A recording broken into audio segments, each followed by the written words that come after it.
Makalipas ang halos isang buwan, unti-unti bumabangon ang mga residente ng Barangay Tatalon. Sa kabila ng masaklap na trahedya, pinili nilang manatili sa lugar. At para makaiwas sa panibagong banta ng sunog, nakipag-ugnayan kami sa Bureau of Fire Protection Station 4 para dumalaw sa kanilang lugar.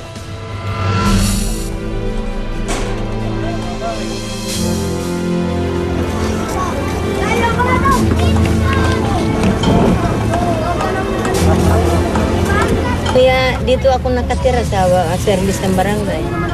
Habang di bayari yung bahay namin, dito muna kami. Kahit na 2 beses na po ito nasunog ang Tatalon, mas gugustuhin ko pa rin po na dito talaga kami manirahan. Ay ako naman, talagang dito po ako namimirmihan kasi nagtitinda nga ako dahil para matustusan ko yung anak ko na nag-aaral.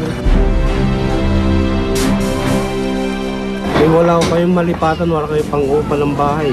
Walang ibang mapuntahan, kundi dito rin. Kaya dito kami nagtsatsaga kahit masunog. Okay, nandito na naman po tayo. Binalikan natin yung lugar kung saan nagkaroon ng isang malaking sunog noong 28 ng Marso taong kasalukuyan.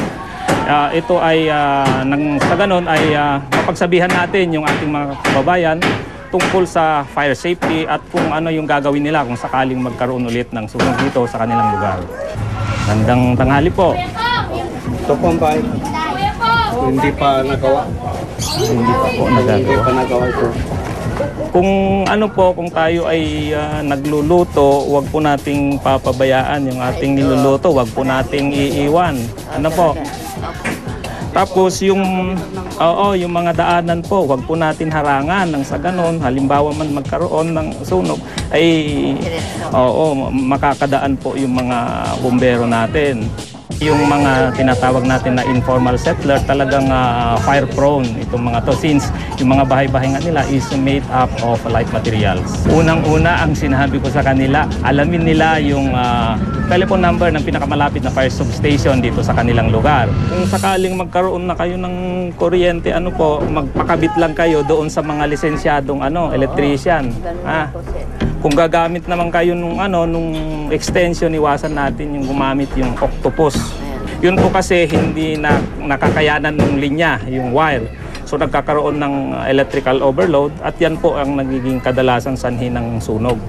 Maganda ngayon kasi dapat nakapagpaalaala sa mga tao, nagagamit ng mga kuryente para makapag-ingat.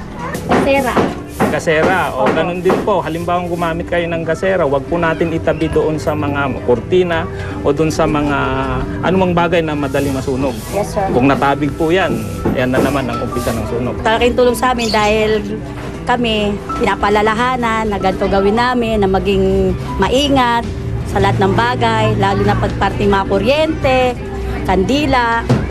Ito naman po ay natutuwa tayo at lahat ay kanilang pinakinggan at gagawin daw nila lahat yung ating mga paalala sa kanila.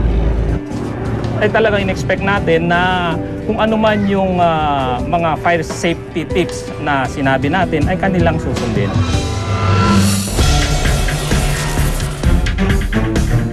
Ito panahon ngayon ng tag-init. Kadalasan po ay maraming sunog dahil nga mainit. Ito, magbibigay kami ng konting tips para kung paano makaiwas sa sunog at kung paano makaligtas ng buhay kung may sunog. Meron tayong tinatawag na yung triangle of fire. May 3 bagay yan, yung fuel, oxygen, at saka heat. Ito yung heat, yung nararanasan nating init ngayon. Ito yung pangkaraniwan na kaso ng sunog dahil dito sa init, sa tag-init ngayon. So meron po rito yung stop, drop, and roll.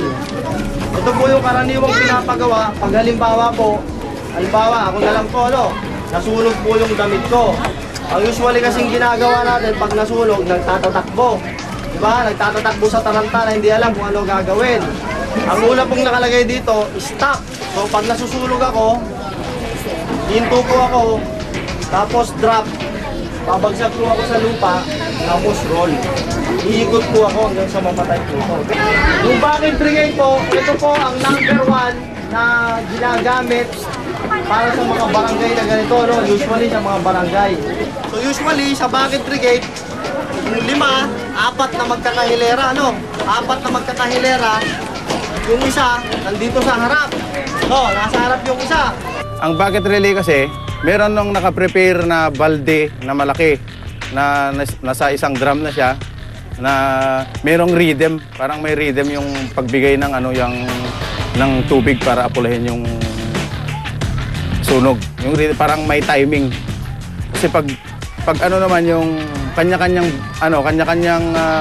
balde, medyo madedelay yung pag-apula ng sunog.